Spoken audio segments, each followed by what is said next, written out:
Karibu Sauti ya Dini. Leo tuna simulizi moja ya kusisimua sana. Hebu fikiria, kuna mtu unampenda sana na ni mtu ambaye umekuwa ukimwona kila siku na unaamini ni sehemu muhimu ya maisha yako, lakini siku moja anaugua. Unaomba kwa Mungu, unangoja, lakini unatamani Yesu Kristo aje ili amuokoe yule mtu katika ule ugonjwa, lakini Yesu hafiki na siku zinapita, yule mtu anafariki. Kumbe tu baada ya kufariki, siku zinapita na Yesu anafika. Na anapofika, wewe sasa kama dada marehemu unamwambia, Bwana, ungekuwa hapa ndugu yangu asingekufa. Lakini Yesu anakuambia kitu ambacho kinaonekana kama kiendani na hali iliyokuwepo. Na Yesu anajibu, anasema ndugu yako atafufuka. Na kisha Yesu anaelekea kwenye kaburi, lakini anapofika pale anatoa kauli ambayo inafanya watu wote washtuke. Anawaambia, liondoeni hilo jiwe. Mtu mmoja analiangalia kaburi, mwingine anamwangalia Yesu, na kisha wanaanza kumwambia, Bwana, huyu mtu amekufa muda mrefu na tayari mwili wake ushaanza kunuka. Na hapo ndipo Yesu anafanya mambo ambayo yasingetarajiwa. Karibu tena katika Sauti ya Dini. Ikiwa ni mara kwa kwanza katika channel yetu, usisahau kulike na kusubscribe ili uweze kupata video nyingi za kusisimua kuhusu Biblia. Lakini pia usisahau kuacha maoni yako kwenye comment ukituambia unasikiliza simulizi hii ukiwa wapi, ili tujue maneno ya Mungu yanasafiri kiasi gani. Sasa tuanze simulizi yetu. Ili tuelewe vizuri simulizi yetu, ni lazima kwanza turudi nyuma. Na hapo ndipo tunakutana na familia moja ambayo ilikuwa ikiishi Bethania. Familia hiyo ilikuwa na ndugu watatu, Martha, Maria na Lazaro. Biblia inatuonesha kwamba Yesu alikuwa na ukaribu sana na hii familia, na kila alipokuwa akipita maeneo hayo ni lazima basi angefika katika hiyo nyumba. Watu walikuwa wakimjua na ni watu ambao walikuwa wakimwamini. Na Lazaro alikuwa ndio mtu ambaye Yesu alimpenda. Lakini siku moja lilitokea jambo lisilotarajiwa. Lazaro alianza kuugua, hali yake ikawa mbaya. Martha na Maria walijua kwamba hali ya ndugu yao ilikuwa ni hatari sasa, kisha wakaamua kumtumia ujumbe Yesu, ujumbe ambao ulikuwa mfupi lakini ulikuwa ni mzito. Bwana, tazama, yule umpendaye anaugua. Walikuwa hawahitaji kueleza mambo mengi. Walijua kwamba Yesu angeelewa, na kuelewa kwa Yesu, basi Yesu angefika na kumponya Lazaro. Walijua kwamba Yesu angefika kwa wakati, basi Lazaro angeweza kupona. Kwa hiyo wakaanza kusubiri. Dakika zikapita, masaa yakapita, lakini Yesu hakutokea. Sasa tutajiuliza swali, kwa nini Yesu hakutokea? Na hapo ndipo simulizi yetu inaanza kuwa ya kushangaza. Yesu aliposikia kwamba Lazaro alikuwa ni mgonjwa, hakukimbilia Bethania mara moja. Badala yake alisema kwamba ugonjwa huo haukuwa wa mwisho, kwa maana haukuwa mwisho kwa Mungu. Kisha akaendelea kukaa mahali alipokuwa. Siku moja ikapita na nyingine pia ikapita, lakini wakati familia ile ikingojea msaada, hali ya Lazaro ilizidi kuwa mbaya. Martha na Maria walikuwa wakitazama mlango wakijiuliza kwamba Yesu anatokea muda huu. Lakini bado waliamini kwamba Yesu angewasili. Lakini hatimaye likatokea jambo la kushtusha. Lazaro akafariki. Ujumbe ambao walikuwa wakiogopa sasa ukawa kweli. Lazaro alikuwa amekufa, mwili ukaandaliwa kwa ajili ya maziko. Watu wakakusanyika, machozi yakaanza kutiririka. Na basi Lazaro akawekwa ndani ya kaburi, na jiwe kubwa likasindikwa mbele yao kama ilivyokuwa mila ya Wayahudi kwa kipindi hicho. Na hapo ndipo kila kitu kikaonekana kimekwisha, lakini hawakujua kwamba Yesu alikuwa njiani. Na sasa tuangalie maajabu ambayo yalitokea siku ya 4. Yesu alipofika Bethania, Lazaro alikuwa tayari amekwisha kufa na amewekwa kaburini kwa siku 4 sasa. Na hili jambo ni muhimu sana katika simulizi hii, kwa sababu sasa haikuwa habari ya mtu aliyekuwa amezimia. Haikuwa habari ya mtu labda aliyekuwa anakaribia kufa. Ilikuwa na uhakika kwamba Lazaro amekufa na amezikwa. Yesu alipokaribia eneo hilo, Martha alisikika kwamba Yesu alikuwa amefika. Alitoka kwenda kumlaki au kumsalimia, na maneno yake yalikuwa yenye maumivu sana. Yesu akamwambia, Bwana, kama ungelikuwapo hapa, basi ndugu yangu asingelikufa. Fikiria uzito wa maneno haya. Martha alikuwa akisema kwamba Yesu, tunakuamini, lakini tungependa ungefika mapema ili umuokoe ndugu yetu. Martha alikuwa na imani, lakini pia alikuwa na huzuni kwa sababu alikuwa amempoteza ndugu yake. Na Yesu akamwambia, ndugu yako atafufuka. Martha akajibu kwamba anajua atafufuka katika ufufuo wa siku ya mwisho, lakini Yesu alikuwa akizungumza kwamba ni jambo ambalo linatakiwa kutokea sasa hivi.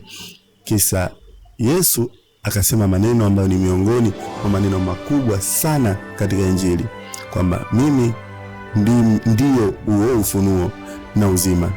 Baada hapo Martha anarudi nyumbani na anakutana na Maria.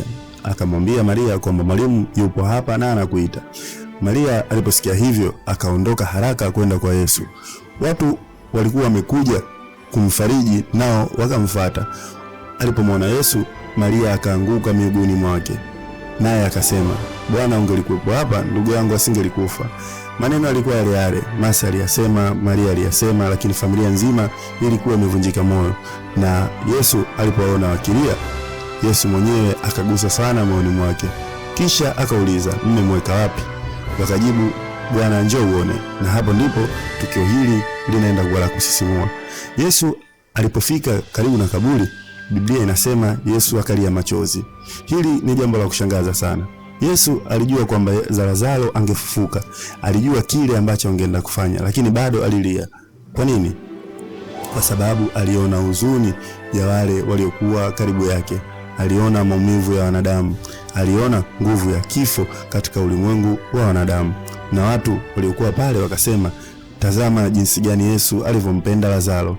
Lakini wengine wakauliza, je, Yesu aliyemfumbua macho yule kipofu hakuweza kufanya kwamba huyu naye asife? Na hili ndilo swali ambalo huenda lilikuwa miongoni au lilikuwa mioyoni mwa Martha na Maria. Lakini kwa nini Yesu hakumponya Lazaro kabla hajafa? Walikuwa hawajui kwamba Yesu alikuwa karibu kuonesha kitu kikubwa zaidi ya uponyaji.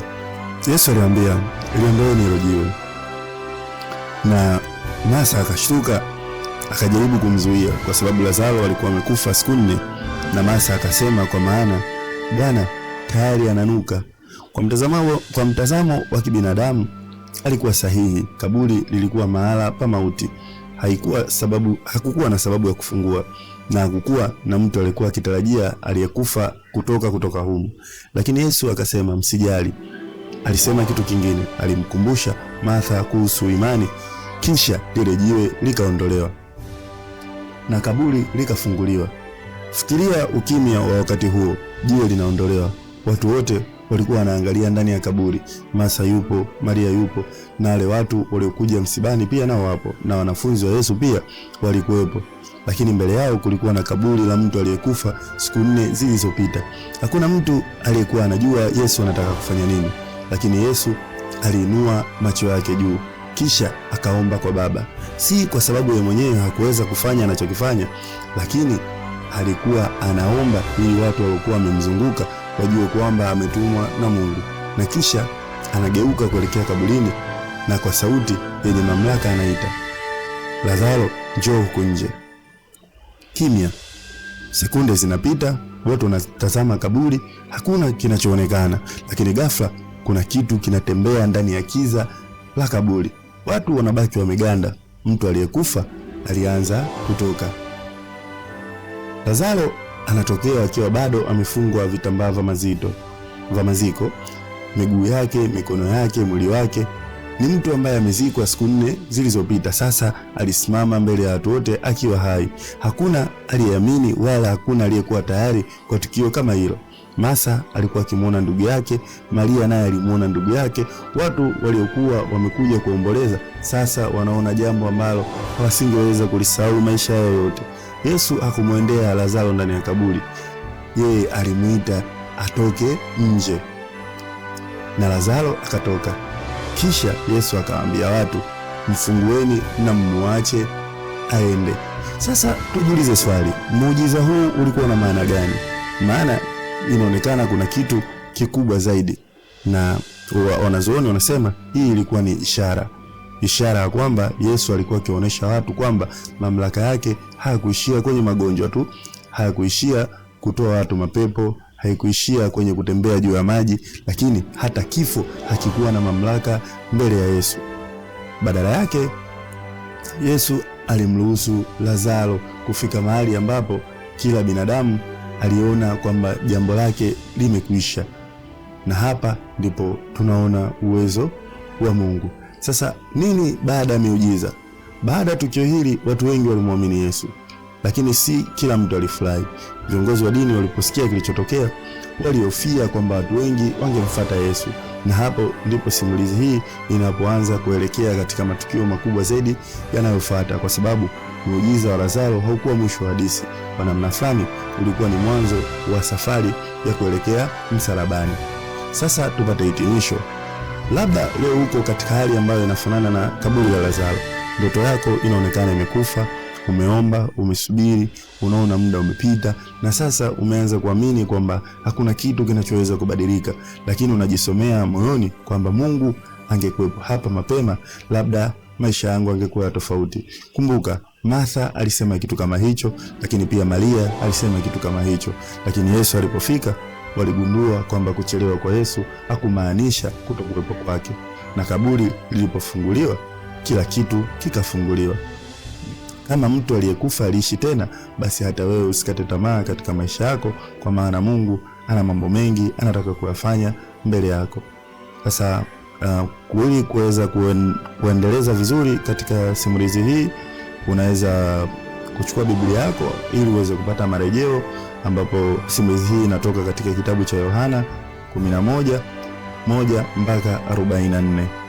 Kwa hiyo unaweza kufuata marejeo ya Biblia. Lakini pia naweza ngakuacha na swali ambalo unaweza ukalijibu kwenye comment, ni kwamba kama ungekuwa Martha au Maria na Yesu amefika siku ya 4 baada ya ndugu yako kuzikwa, kabla hajafanya sasa miujiza ya kumfufua, je, ungeendelea kumwamini au ungeamini kwamba alikuwa ni mwongo?